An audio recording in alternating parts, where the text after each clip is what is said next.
అందరికీ నమస్కారం అండి. నా పేరు విజయ్ నాగవేరు. థ్యాంక్స్ అలాట్ మన రెస్పెక్ట్ సినిమా నా ఛానల్ని ఇంతగా ఆదరిస్తున్న ప్రతి ఒక్కరికి చాలా thanks. Again came back with one more casting requirement అండి. ఇది వచ్చేసి టారస్ మీడియా అంటే casting alert for a pan India project అని అంటున్నారు. వీళ్ళకి మగవాళ్ళు కావాలంటే 20 నుండి 60 సంవత్సరాల వాళ్ళు, అలాగే ఆడవాళ్ళు కావాలంటే 18 నుండి 60 సంవత్సరాల వాళ్ళు, అలాగే పిల్లలు కావాలంటే 6 నుండి 16 సంవత్సరాల వాళ్ళు. షూట్ ఇన్ తెలుగు లొకేషన్ హైదరాబాద్లో షూట్ జరుగుతుంది అని అంటున్నారు. సో వీళ్ళ లాస్ట్ డేట్ ఎప్పుడు అంటే 25వ తారీఖు అక్టోబర్ 2025 సంవత్సరం. So suitable artist can apply strictly అని అంటున్నారు. వీళ్ళ కాంటాక్ట్ నెంబర్ ఇచ్చారండి. అది నేను మీకు చెప్పే ఒక ప్రయత్నం చేస్తాను. దానికంటే ముందు మన సబ్స్క్రైబర్లు అడిగిన ప్రతి ప్రశ్నకి సమాధానం చెప్పడం అనేది మన బాధ్యత. కాబట్టి నరేష్ అడిగాడండి ఇక్కడ. ఏమడిగాడు అంటే, సార్ నేను ఒక సినిమా చేస్తున్నాను సార్, ఆ సినిమాకి ఒకళ్ళు నన్ను ఎగ్జిక్యూటివ్ ప్రొడ్యూసర్గా చేయమన్నారు. సో ఈ ఎగ్జిక్యూటివ్ ప్రొడ్యూసర్గా చేయాలి అంటే నేను ఏదైనా అసోసియేషన్లో సభ్యత్వం తీసుకొని ఉండాల్సి ఉంటుందా, అసలు ఆ వర్క్ ఏంటి, అసలు ఏం వర్క్ చేయాలి అనేది నాకు అవగాహన లేదు, వర్క్ ఏం చేయాలి అని అడగటం జరిగిందండి. దానికి నేను చెప్పేది ఏంటి అంటే, ఇప్పుడు ఎగ్జిక్యూటివ్ ప్రొడ్యూసర్ అంటే ఏం చేయాలి అంటే సింపుల్ థింగ్, ప్రొడ్యూసర్ ఇచ్చిన డబ్బులు ప్రాపర్గా ఖర్చు పెడుతున్నారా లేదంటే ఏదైనా వృధా చేస్తున్నారా అనేది ప్రతి క్షణం గమనించుకుంటూ ఉంటాం. ఫర్ ఎగ్జాంపుల్, ప్రొడ్యూసర్ తీసుకొచ్చి మీకు 1 కోటి రూపాయలు, 2 కోట్లు, 5 కోట్లు, 10 కోట్లు ఇచ్చాడు అనుకుందాం. సో దాంట్లో హీరో గారి రెమ్యునరేషన్ అంతా, హీరోయిన్ గారి రెమ్యునరేషన్ అంతా, కో ఆర్టిస్టుల రెమ్యునరేషన్ ఎంత అంటే supporting characters like Rao Ramesh కావచ్చు, తెనకల భరణి కావచ్చు, ఇలాంటి వాళ్ళ రెమ్యునరేషన్స్ ఎంతెంత ఉన్నాయి. సో వాళ్ళకి మీరు ఎంతెంత పే చేస్తున్నారు. అలాగే లైట్ మెన్స్ ఈ రోజుకి ఎంతమంది లైట్ మెన్స్ వచ్చారు, వాళ్ళకి ఎంత పేమెంట్లు వెళ్ళినాయి. అలాగే ఈరోజు మేకప్ డిపార్ట్మెంట్ ఎంతమంది వచ్చారు, కాస్ట్యూమ్ డిపార్ట్మెంట్ ఎంతమంది వచ్చారు, కెమెరా డిపార్ట్మెంట్ ఎంతమంది వచ్చారు, అలాగే ప్రొడక్షన్ డిపార్ట్మెంట్ ఎంతమంది వచ్చారు.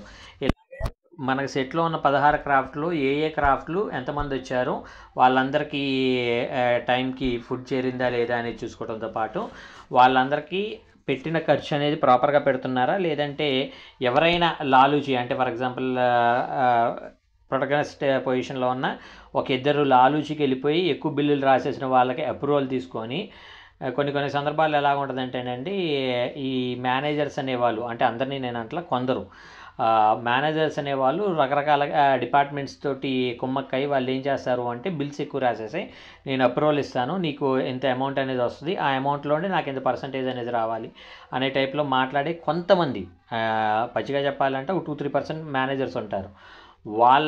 వాళ్ళ దగ్గర నుండి ఈ ప్రొడ్యూసర్ని కాపాడటం అనేది ఎగ్జిక్యూటివ్ ప్రొడ్యూసర్ మెయిన్ బాధ్యత. అయితే ఈ ఎగ్జిక్యూటివ్ ప్రొడ్యూసర్కి మీరు కంపల్సరీ ఏదైనా అసోసియేషన్లో మెంబర్షిప్ తీసుకోవాలంటే, ఇప్పుడు తొండ ముదిరి ఊసర వెళ్ళినట్టు మేనేజర్లే ఎగ్జిక్యూటివ్ ప్రొడ్యూసర్ మోస్ట్లీ అవుతారు. ఇప్పుడు మీరు కంపల్సరీ తీసుకోవాలనేవి లేదు. ఇక్కడ సింపుల్ థింగ్ ఏంటి అంటే, ఎగ్జిక్యూటివ్ ప్రొడ్యూసర్ అంటే ఏంటి, నాకు నచ్చినోడు నేను పనిలో పెట్టుకుంటున్నాను. Not only executive producer, A particular craft అయినా, అది జూనియర్ ఆర్టిస్ట్ అయినా, మేనేజర్ అయినా, డైరెక్షన్ డిపార్ట్మెంట్ అయినా, రైటర్ అయినా, ఎవరైనా కానీ నాకు నచ్చినోడిని పెట్టుకునే సర్వ హక్కులు యాజ్ ఏ ప్రొడ్యూసర్గా నాకు ఉన్నాయి. ఇప్పుడు నువ్వు వచ్చేసి మా రైటర్స్ అసోసియేషన్లో సభ్యుడినే మీరు తీసుకోవాలి, మా డైరెక్టర్స్ అసోసియేషన్లో సభ్యుడినే మీరు తీసుకోవాలి, మా లైట్ మెన్ యూనియన్లో సభ్యుడినే మీరు తీసుకోవాలి, మా జూనియర్ ఆర్టిస్టుల సభ్యులనే మీరు తీసుకోవాలి అని ఏ పర్టికులర్ అసోసియేషన్ కానీ ఏ పర్టికులర్ యూనియన్ కానీ వచ్చి ప్రొడ్యూసర్ని కమాండ్ చేసే రైట్ కానీ డిమాండ్ చేసే రైట్ కానీ లేదు. నాకు నచ్చిన వాళ్ళతోటి నేను పని చేయించుకునే అన్ని హక్కులు నాకున్నాయి.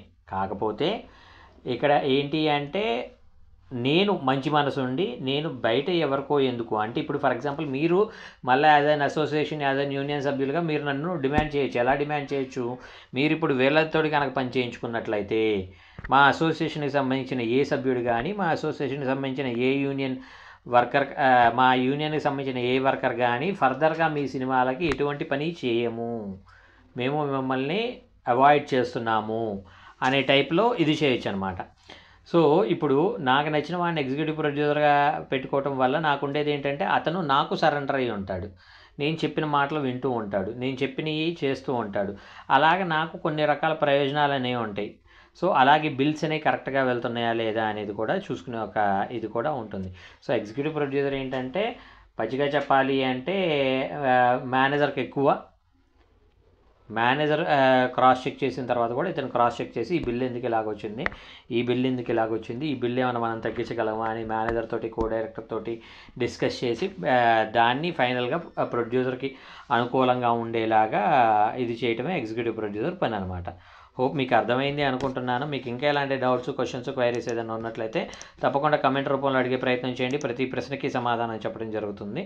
So getting back to casting requirement, వీళ్ళకి రేపే ఆడిషన్స్ జరుగుతున్నాయి, ఈరోజే ఆడిషన్స్ జరుగుతున్నాయి కాబట్టి మీరు వీళ్ళని అప్రోచ్ అవ్వాలి అనుకున్నట్లయితే వీళ్ళ కాంటాక్ట్ నెంబర్ వచ్చేసి 9951835456. I repeat 9951835456.